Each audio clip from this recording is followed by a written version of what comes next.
Hi guys, welcome to the Combined classes. Today I am taking class 11 complex number and quadratic equation.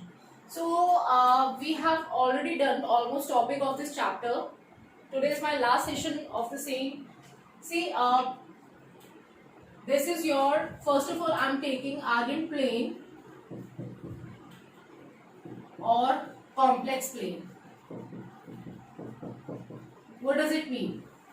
Plane का मतलब क्या होता है? Plane का मतलब होता है सिंपल ग्राफ, ठीक है।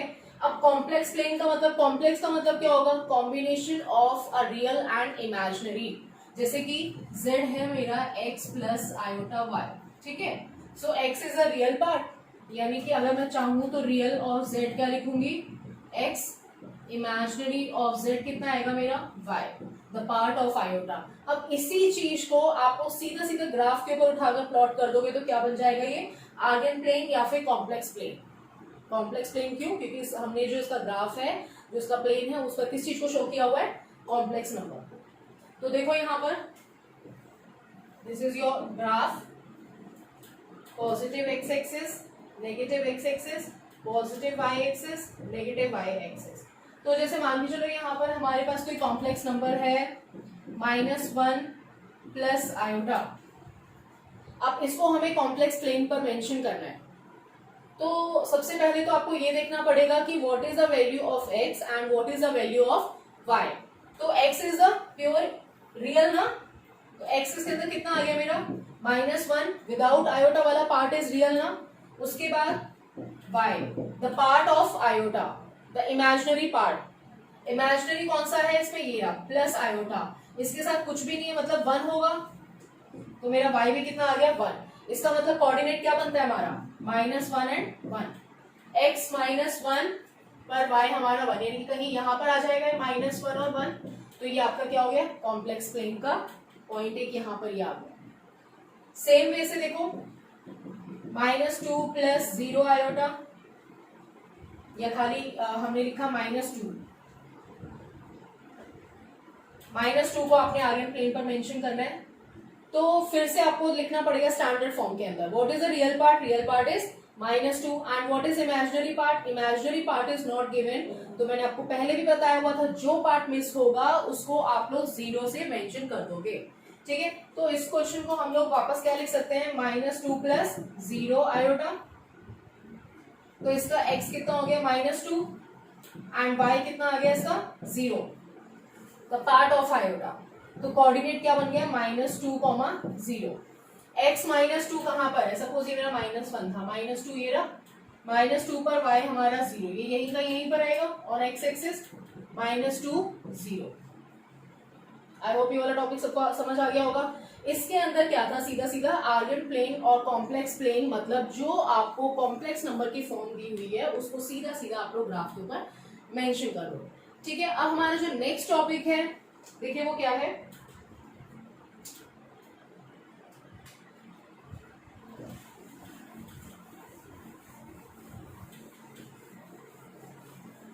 नेक्स्ट टॉपिक है बेटा आपका कॉम्प्लेक्स नंबर का जो पोलर फॉर्म होगा वो, ठीक है। पोलर फॉर्म, पोलर फॉर्म को समझने से पहले ना हम दो टॉपिक्स हैं जो इसके अंदर टर्म्स यूज होने वाले हैं, पहले हम लोग जरा इसको ढंग से समझ ले लेते हैं, उसके बाद तो आपको पोलर फॉर्म बड़े आराम से समझ आ जाएगा। देखो जैसे ये आपका एक ग्राफ है, एक प्लेन है, इस प्लेन के ऊपर जो हमारा कॉम्प्लेक्स नंबर वाली फॉर्म होती है that is your x plus iota y, ठीक है।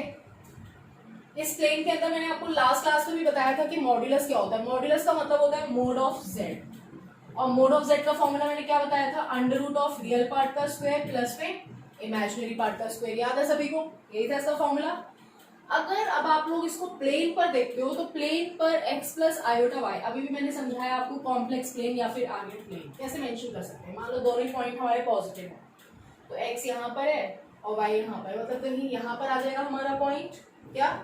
x y, ठीक है। तो ये वाला पॉइंट आपका यहाँ पर आया। अगर आप लोग इसको ओरिजिन से ज्वाइन करते हो, ये वाला, ये o, यहाँ पर दोनों पॉइंट आपके 0 0 होंगे। ये वाला आपका P पॉइंट है, ये आया x, y। अगर इनके बीच का डिस्टेंस फॉर्मूला लगाते हैं हम लोग, जो हम लोग 10th क्लास में पढ़ चुके हैं कोऑर्डिनेट के, तो वो कितना आ जाएगा?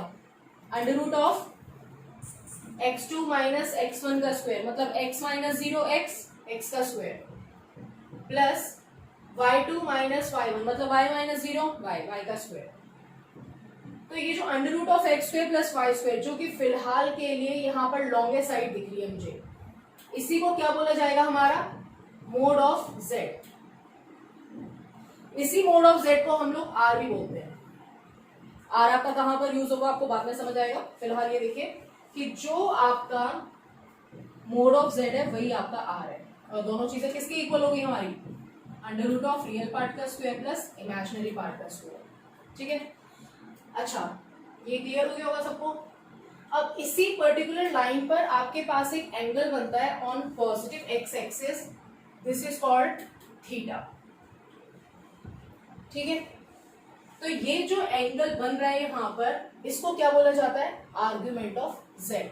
अगर आप लोग अपनी सेकेंड एक्सरसाइज के अंदर देखेंगे तो यहां पर आपके पास क्या चीज है, find the modulus and find the argument. Modulus तो हम लोग सीधा सीधा निकाल देंगे, under root of real part का स्क्वायर प्लस इमेजिनरी पार्ट का स्क्वायर। अब बारी आती है आर्ग्यूमेंट ऑफ जेड की। आर्ग्यूमेंट ऑफ जेड का मतलब होता है कि वो जो पर्टिकुलर लाइन है वो जो भी एंगल आपका पॉजिटिव एक्स एक्सिस पर बना रही है that is called your argument of Z. ठीक है, तो यहां पर आ रहा है एंगल तो जो आपका पॉजिटिव है वही का वही आ जाएगा। इन शॉर्ट में क्या कहना चाहती हूँ, आपको जो पॉइंट्स दे रखे होंगे रियल फॉर्म के कॉम्प्लेक्स नंबर के x प्लस आयोटा वाई के, अगर वो दोनों पॉजिटिव हैं, पॉजिटिव मतलब फर्स्ट क्वाड्रेंट में आ गए, तो यानी हमारा जो आर्ग्यूमेंट ऑफ z आएगा वो फर्स्ट क्वाड्रेंट में आएगा। अगर हमारा पॉइंट ये, क्योंकि फर्स्ट क्वाड्रेंट होता है आपका प्लस प्लस और जो आपका सेकेंड वाला क्वाड्रेंट होता है वो क्या होता है माइनस प्लस। ये तो सबको याद ही है क्योंकि यहाँ पर x नेगेटिव होगा और यहाँ पर y पॉजिटिव है, यहाँ पर y नेगेटिव है, यहाँ पर x पॉजिटिव है। ठीक है, थर्ड क्वाड्रेंट के अंदर आपका x क्या है नेगेटिव और y क्या है नेगेटिव। फोर्थ क्वाड्रेंट के अंदर आपका x क्या होता है पॉजिटिव, y क्या होता है नेगेटिव। तो बेसिकली हमारा डिपेंड करता है कि जो हमारी फॉर्म है कॉम्प्लेक्स नंबर की उसके सिंबल्स क्या है, उसके रियल पार्ट का साइन क्या और उसके इमेजिनरी पार्ट का साइन क्या, उस चीज से आप लोग आर्ग्यूमेंट ऑफ जेड उसका इजीली फाइंड आउट कर सकते हैं। ठीक है, अच्छा अगर अब यहाँ पर तो हम लोग इजीली निकाल लेंगे जो फर्स्ट क्वाड्रेंट में आ गया ओरिजिनल वाला। अगर हमारा एंगल बन रहा है यहां पर, ठीक है ये एंगल आ रहा है, तो इसके लिए आप लोग देखिए क्या हो जाएगा। पहले आप लोग यहां पर देखिए आर्ग्यूमेंट ऑफ जेड का मतलब क्या हुआ, सीधा सीधा imaginary of Z divided by real of Z या फिर आर ई ऑफ जेड। ठीक है, ये यहां से आपका ये निकल आएगा, या फिर इसको चाहो तो आप लोग 10 ऑफ अल्फा भी लिख सकते हो और ये जो अल्फा होगा यहीं से आपका आर्ग्यूमेंट आएगा, यानी कि आर्ग्यूमेंट ऑफ जेड कितना आ जाएगा हमारा, इसके बेसिस पर आएगा। ठीक है, अल्फा के बेसिस पर ये 10 जो है हमारा, इसका मतलब क्या हुआ, इमेजिनरी ऑफ जेड का मतलब क्या है यहाँ पर देखो, मैंने आपको बताया था रियल ऑफ जेड क्या होगा x, इमेजिनरी ऑफ जेड क्या होगा y। इमेजिनरी ऑफ जेड क्या है y, imaginary real of Z क्या है x, मतलब y अपॉन x, y की वैल्यू को x की वैल्यू से डिवाइड करने पर that will be your 10 alpha. 10 alpha लिखो या थीटा लिखो, मैं यहाँ पर जैसे मान लो अल्फा ही ले लेती हूँ फिलहाल, इससे और इजी समझ आ जाएगा आपको। ये y अपॉन x क्यों है, देखो यहाँ पर सिंपल सी बात है, ये आपका x था यहाँ तक का और ये आपका y है।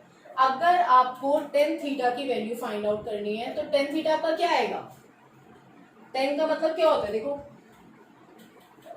Perpendicular by base. परपेंडिकुलर क्या है यहाँ पर y बाय बेस क्या है x, मतलब y अपॉन x। तो अगर आपको यहाँ पर 10 की वैल्यू चाहिए तो वो क्या हो जाएगी y अपॉन x। ठीक है, तो इन दोनों के कॉम्बिनेशन से क्योंकि हमारे पास 10 ही आ रहा है तो सिंपल सी बात है आर्ग्यूमेंट ऑफ जेड को निकालने के हमारे पास 4 मेथड्स होंगे, 4 अलग अलग तरीके हैं निकालने के। क्यों, क्योंकि क्वाड्रेंट हमारा कितने पार्ट्स में डिवाइड है, 4 पार्ट्स में। तो यहाँ पर ये जो चीज है आपके पास कितने पार्ट्स में आ जाएगी आर्ग्यूमेंट ऑफ जेड, 4 पार्ट्स के अंदर। तो देखो यहाँ पर केस 1 में point X Y lies in first quadrant का मतलब हुआ कि जो आपका आर्ग्यूमेंट ऑफ जेड आएगा, यानी जो आपका थीटा आएगा वो वही होगा जो अल्फा है। और अल्फा कैसे आएगा आपका, y और x को डिवाइड करने पर, ठीक है, उसको फिर 10 से कंपेयर करना है। सेकेंड वाला जो था आपका point X Y lies in second quadrant का मतलब देखिए क्या हुआ, यानी कि यहां पर आपका एंगल बन रहा है। यहां पर देखिए, अगर यहां पर जो एंगल है, ये जो पूरी की पूरी लाइन है, ये कितनी है, ये पूरी की पूरी 180 पाई। अगर हमें पीछे की तरफ जाना है तो हम क्या करेंगे, ये जो पर्टिकुलर एंगल हमारा सेकंड क्वाड्रेंट होता है, ये 90 से 180 की रेंज का होता है ना, तो सेकंड क्वाड्रेंट में जो भी एंगल आपका बनेगा वो क्या हो जाएगा, 180 माइनस थीटा, मतलब 180 से छोटा ही होगा ना आपका। तो इसको हम लोग क्या लिख सकते हैं, इसके लिए जो आर्ग्यूमेंट ऑफ जेड आएगा that will be your pi minus alpha. Same case number जो थर्ड है आपका, point X Y lies in third quadrant. अगर ये आपका थर्ड क्वाड्रेंट में होता है तो आर्ग्यूमेंट ऑफ जेड क्या हो जाएगा, थर्ड मतलब कि इधर आ रहा है आपका, ठीक है। और इधर आने का मतलब क्या हुआ, जो उसका अपवर्ड था उसका नेगेटिव ले लो, सिंपल सी बात है। यानी पाई माइनस अल्फा था ना आपका ऊपर, तो नीचे कितना हो जाएगा, माइनस ऑफ अपवर्ड ना, मतलब minus of minus pi minus alpha, minus of the upper one. ऐसे अगर आपका फोर्थ एंगल में यहां पर आपका एंगल आ रहा है तो वो क्या होगा, जो ऊपर था उसका नेगेटिव हो जाएगा, क्योंकि ऊपर और नीचे, मतलब ऊपर अगर आपका पॉजिटिव वैल्यूज है तो नीचे माइनस में हो जाएंगे। तो केस नंबर जो आपका फोर्थ है उसमें लिखा हमने point X Y lies in fourth quadrant है, तो आर्ग्यूमेंट ऑफ जेड क्या होगा आपका, फर्स्ट में क्या था हमारा, जो है वही का वही अल्फा, तो यहाँ पर क्या हो जाएगा, माइनस ऑफ अल्फा, ठीक है। तो ये आपका जो है, इस तरीके से आप लोग इसमें या तो मॉड्यूलस फाइंड करने को आएगा, मॉड्यूलस आएगा तो क्या करोगे, mod of Z equal to under root of real part का स्क्वायर प्लस इमेजिनरी पार्ट का स्क्वायर। दूसरी चीज, अगर इसके अंदर आपको आ जाता है कि आर्ग्यूमेंट ऑफ जेड, तो आर्ग्यूमेंट ऑफ जेड जो है आपका तीन चीजों के ऊपर डिपेंड करता है। तीन चीजों के ऊपर, कौन कौन सी चीजों पर डिपेंड करता है, कि अगर आपके पॉइंट फर्स्ट क्वाड्रेंट के अंदर लाई करते हैं तो जो आपका आर्ग्यूमेंट ऑफ जेड होगा वही आपका अल्फा होगा। अगर आपका पॉइंट सेकंड क्वाड्रेंट के अंदर लाई करता है तो जो आपका आर्ग्यूमेंट ऑफ जेड है वो पाई माइनस अल्फा हो जाएगा, क्योंकि सेकंड क्वाड्रेंट मतलब 180 से छोटा। पॉइंट एक्स वाई अगर आपके थर्ड क्वाड्रेंट में लाई करते हैं तो माइनस ऑफ सेकंड वाला, क्योंकि थर्ड जो है सेकंड के नीचे ही तो बनता है, minus of pi minus alpha.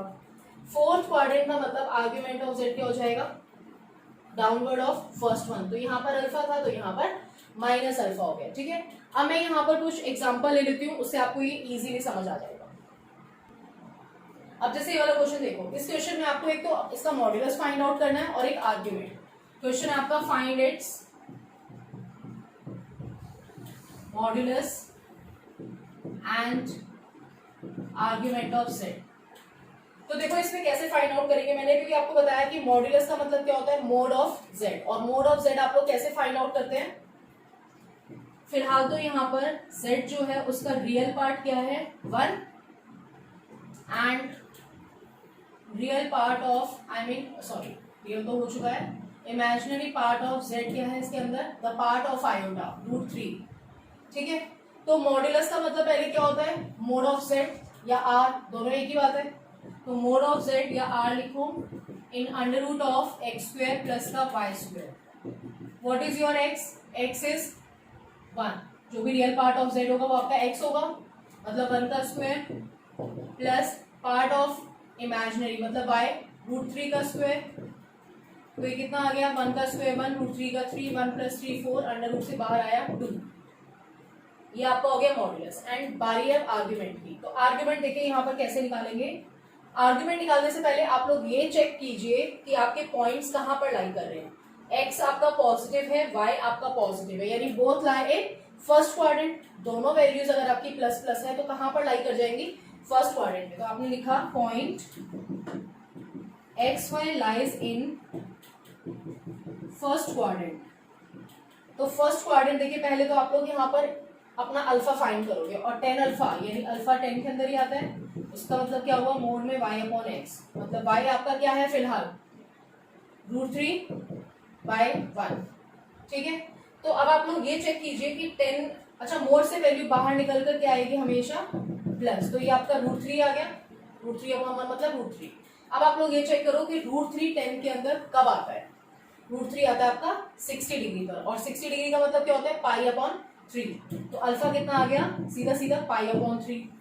But हमें क्या निकालना है आर्ग्यूमेंट, आर्ग्यूमेंट मैंने भी आपको बताया था क्या होता है थीटा, और थीटा निकालने के लिए आपको ये चेक करना है कि मेरे पॉइंट्स कहाँ पर लाई कर रहे हैं, मेरे पॉइंट्स कहाँ पर लाई कर रहे हैं फर्स्ट क्वाड्रेंट में, तो आपका जो थीटा आएगा या आर्ग्यूमेंट ऑफ जेड आएगा वो क्या होगा, या थीटा लिखो या आर्ग्यूमेंट ऑफ जेड लिखो, वो क्या होगा जो अल्फा है वही का वही, ठीक है। अल्फा क्या था π/3, तो मेरा आर्ग्यूमेंट ऑफ जेड कितना आ गया π/3, ठीक है। अच्छा इसी में ना एक चीज और ऐड कर देती हूँ मैं यहाँ पर, right in polar form. Polar form का मतलब क्या होता है, देखो कॉम्प्लेक्स नंबर का मतलब होता है कि in the combination of real and imaginary. Now what is the meaning of polar form, अभी भी हमने जो ग्राफ का रिप्रेजेंटेशन देखा था जिसके अंदर आर देखा था, आर का मतलब था मॉड्यूलस, ठीक है ना, जो भी डिस्टेंस था ओरिजिन से पॉइंट तक के बीच का डिस्टेंस हमने लगाया था, उस वाले फॉर्मूले के डेरिवेशन से आया था √(x² + y²। तो जो आपका पोलर फॉर्म है, इस पोलर फॉर्म का मतलब क्या होता है r, this is also equal to z, मतलब z equal to r of cos theta plus iota sine theta, मतलब कि आप लोग इसको ट्रिग्नोमेट्रिक फॉर्म में मेंशन करोगे, r आपका मॉड्यूलस हुआ, थीटा आपका क्या हुआ आर्ग्यूमेंट ऑफ z। जब आप इनकी वैल्यू पुट करोगे और जब आप उसको फिर बाद में सिंप्लीफाई करोगे ना, तो वापस यही चीज आएगी जो यहाँ पर आपका ओरिजिनल कॉम्प्लेक्स नंबर लिखा हुआ था। मतलब कि इस पोलर फॉर्म में मेंशन करने के लिए basically you need to find two things, एक आपका मॉड्यूलस और दूसरा आपका आर्ग्यूमेंट, तो दोनों चीजें मैं निकाल चुकी हूँ, इसीलिए मैं सीधा सीधा इसकी पोलर फॉर्म में निकाल देती हूँ। हालांकि क्वेश्चन आपका सिर्फ मॉड्यूलस और आर्ग्यूमेंट यहाँ पर खत्म हो चुका है, ठीक है। तो आर इसका कितना है, आर मतलब जो मॉड्यूलस है यानी कि 2, और थीटा इसका कितना है जो इसका आर्ग्यूमेंट ऑफ जेड है, मतलब π/3। इसके अंदर वैल्यू पुट कीजिए, z इज r मतलब 2 of cos π/3 plus iota sine π/3, तो 2 ये रहा। अच्छा π/3 का मतलब कितना होता है हमारा 60 डिग्री, तो cos 60 कितना हो जाता है आपका, cos 60 कितना होगा आपका 1/2 प्लस साइन 60 कितना होगा √3/2, मतलब iota of √3/2। Now 2 is the LCM, ये आ गया 1 प्लस आयोटा √3, 2 से 2 कैंसिल हो गया, मतलब बचा हमारे पास 1 प्लस आयोटा √3। देखो जरा इसी क्वेश्चन का हमने पोलर निकाला है बिल्कुल। तो अगर आप लोग कॉम्प्लेक्स नंबर को पोलर फॉर्म में लिखते हो और बाद में उसकी वैल्यू रिप्लेस करोगे तो वापस क्या आ जाएगा आपका कॉम्प्लेक्स नंबर आ जाएगा। तो इस ये जो आपका कॉम्प्लेक्स नंबर है ना, जो आपको रियल और इमेजिनरी पार्ट की कॉम्बिनेशन में दिया हुआ है, इसी चीज को आपने ट्रिग्नोमेट्रिक फॉर्म में लिखना है, that is called your polar form, ठीक है। Now I am taking another example. अब देखिए ये आपका सेकेंड एग्जांपल है, z is -16/1 plus iota √3, again right in polar form. Polar form क्यों, क्योंकि मैं आपको ना इस पोलर फॉर्म को ही बता रही हूँ, क्योंकि पोलर फॉर्म में आपका एक तो आर्ग्यूमेंट भी आ जाएगा, पोलर फॉर्म में आपका मॉड्यूलस भी आ जाएगा, ठीक है। तो देखिए यहाँ पर सबसे पहले this is not in the standard form. Standard form में क्यों नहीं है, क्योंकि इसका जो डिनोमिनेटर है दैट इज इन आयोटा। तो हमने पहले भी पढ़ा अपना, अगर हमारा आयोटा रहेगा तो उसको खत्म करना है हमने, न्यूमिनेटर में आयोटा होना चाहिए, डिनोमिनेटर में आयोटा नहीं चलेगा। तो हम यहाँ पर एक काम करते हैं, इसको रेशनलाइज कर देते हैं, -16/1 प्लस आयोटा √3 को मल्टीप्लाई डिवाइड किया 1 माइनस आयोटा √3 से, इसको रेशनलाइज ऐसे ही करेंगे, मैंने आपको बताया था इसके कॉन्जुगेट से मल्टीप्लाई डिवाइड, तो ये कितना आएगा -16 of 1 minus iota √3 by apply a plus B a minus B, मतलब कि a का स्क्वायर माइनस में b का स्क्वायर, ठीक है।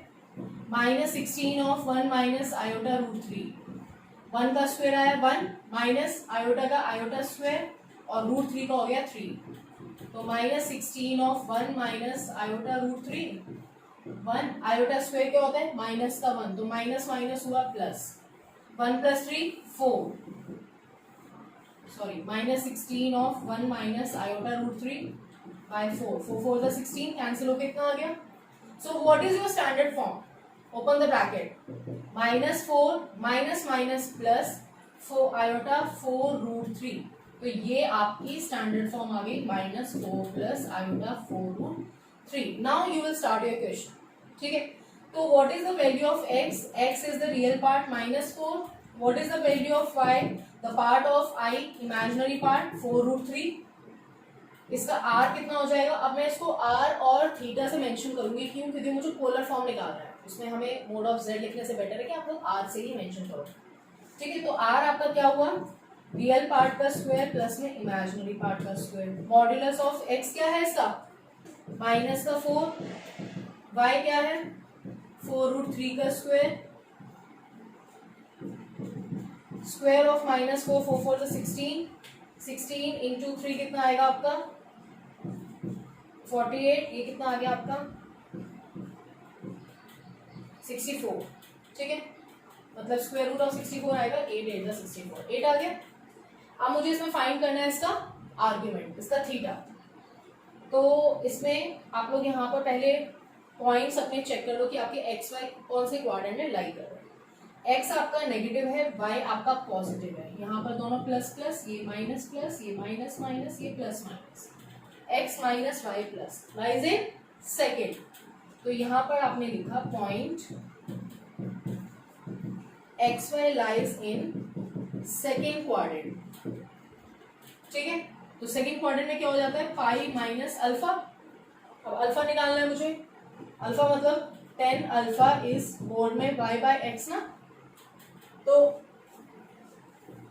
10 अल्फा इज मोड में y कितना है आपका 4 रूट 3 और x आपका कितना है माइनस का 4.